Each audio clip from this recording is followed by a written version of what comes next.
Bayangin deh, setiap pagi sebelum mulai belajar baca tulis di kelas, Anda harus ngelewatin jalan tanah sempit sejauh 3 kilometer yang jujur aja kondisinya lumayan bahaya. Sulit dipercayakan, tapi buat anak-anak di wilayah pesisir Sidoarjo, ini bukan imajinasi. Ini adalah rute harian yang harus banget mereka tempuh cuma buat dapat pendidikan dasar. Nah, selamat datang di sesi bedah materi kita kali ini. Hari ini saya benar-benar antusias buat ngajak Anda ngebedah satu topik penting. Kita bakal pakai kerangka analitis yang namanya peramalan kebijakan atau policy forecasting. Tujuannya apa? Buat menganalisis ketidaksetaraan pendidikan yang kondisinya udah parah banget di SDN Kupang 4, Kecamatan Jabon. Dari sini, kita sama-sama bakal metain gimana sih nasib dan masa depan siswa-siswa yang sering terlupakan di sana. Oke, coba kita lihat lebih dalam ya. Di satu sisi, kita punya mandat konstitusi, tepatnya PP nomor 57 tahun 2021. Aturan ini tuh dengan tegas ngejamin pemerataan standar pendidikan.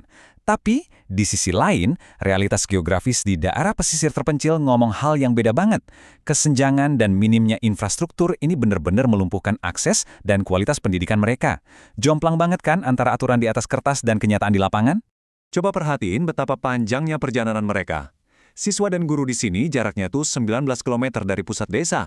Dan mereka nggak bisa sekedar naik angkot yang nyaman. Tiap hari mereka harus mempertaruhkan keselamatan buat nyebrang Sungai Berantas selama 10 menit pakai perahu kayu kecil yang biasa disebut getek. Nggak cuma itu, habis nyebrang mereka masih harus jalan kaki sejauh 3 km menyusuri tambak. Semuanya itu cuma buat sampai ke meja belajar. Nah, dari sinilah kita ketemu sama angka krusial pertama kita. 16. Ya, di SDN Kupang 4 ini total cuma ada 16 siswa. Tapi tolong, jangan cuma anggap ini sebagai statistik pendaftaran yang rendah. Nggak sama sekali. Ini tuh soal 16 nyawa anak yang rapuh. Angka 16 ini mewakili garis batas yang sangat tipis yang nentuin apakah sebuah komunitas bakal bertahan atau sekolah itu bakal ditutup selamanya. Terus, ada angka mengejutkan yang kedua nih, yaitu 5. Cuma ada 5 orang guru yang ngajar di sana. Karena susah banget cari pendidik yang mau ditempatin di wilayah terisolasi kayak gini, kelima guru ini terpaksa pakai metode darurat yang namanya kelas rangkap. Artinya apa? Mereka harus ngajar siswa dari kelas 1 sampai kelas 6 secara bersamaan, di tengah kondisi yang serba terbatas. Kebayangkan repotnya? Masalahnya nggak berhenti di jumlah orangnya aja. Kondisi fisik bangunannya juga sama memprihatinkannya. Bayangin aja, luas area sekolah ini cuma 357 meter persegi, dan mereka cuma punya 2 ruang kelas yang benar-benar bisa dipakai. Sebagian dindingnya bahkan masih pakai triplek sementara. Mau baca buku di perpustakaan? Nggak ada. Praktik di laboratorium? Apalagi. Fasilitas pendukungnya benar-benar nol. Jadi poin pentingnya di sini adalah, kalau kita gabungin jumlah siswa yang super sedikit tadi dengan infrastruktur yang seadanya, hasilnya cukup tragis, yaitu status akreditasi C. Status ini tuh ibarat pukulan telak karena jadinya sekolah kehilangan daya tawar. Mereka nyaris gak punya kekuatan apapun buat dapat prioritas alokasi anggaran daerah buat renovasi bangunan. Nah, yang menarik banget di sini adalah gimana semua faktor tadi ternyata saling nyambung, ngebentuk apa yang kita sebut sebagai roda masalah atau siklus setan.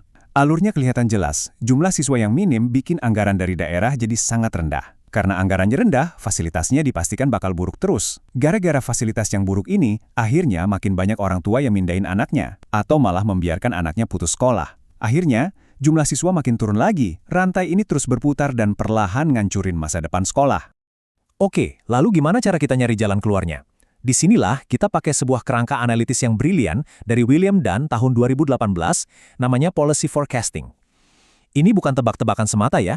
Ini adalah alat bantu untuk metain dengan pasti apa yang bakal terjadi pada 16 siswa tadi.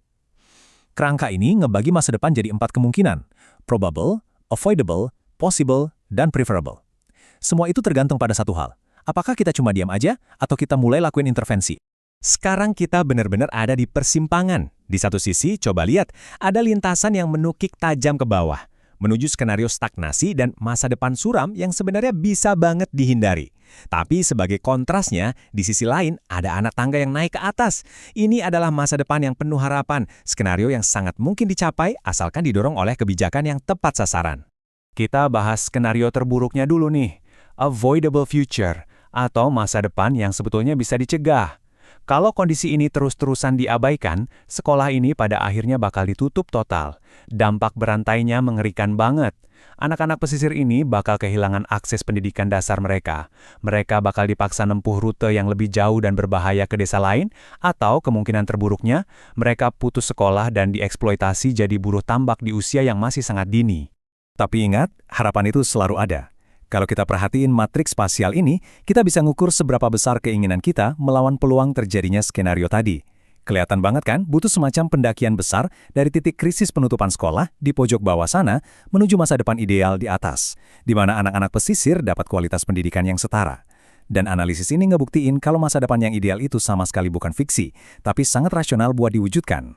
Nah, untuk mutus siklus setan tadi, para peneliti ngasih 3 rekomendasi intervensi yang krusial nih.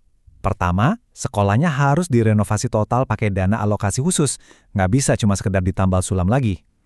Kedua, kita harus ngejembatanin kesenjangan geografisnya dengan membangun akses yang aman, entah itu jembatan, jalan yang layak, atau subsidi perahu penyeberangan. Dan ketiga, menerjunkan pendidik spesialis yang memang udah dilatih khusus buat ngajar kelas rangkap lewat program kayak guru garis depan. Tapi dari semua pemaparan tadi, ini nih kesimpulan utamanya. Dinas Pendidikan gak akan pernah bisa nyelesain masalah ini sendirian. Buat nyampe ke masa depan ideal tadi, mutlak banget dibutuhkan tata kelola kolaboratif atau collaborative governance yang super kuat. Harus ada sinergi lintas sektor.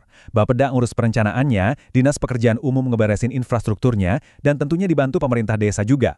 Karena pada akhirnya, keadilan di dalam ruang kelas itu selalu dan akan selalu bermula dari keadilan akses infrastruktur jalan. Jadi, kita sampai pada satu pemikiran krusial. Apakah kita bakal terus diam dan ngebiarin 16 siswa ini tertelan oleh siklus marginalisasi yang kejam? Ataukah kita bakal nuntut para pembuat kebijakan buat ngelakuin kolaborasi nyata dan ngebangun jembatan menuju masa depan ideal yang memang udah jadi hak mereka? Coba deh direnungkan. Ketidakpedulian kebijakan itu punya pertaruhan yang sangat mahal di dunia nyata. Terima kasih banyak udah nemenin saya di bedah materi kali ini dan teruslah kritis mempertanyakan realitas di sekitar kita.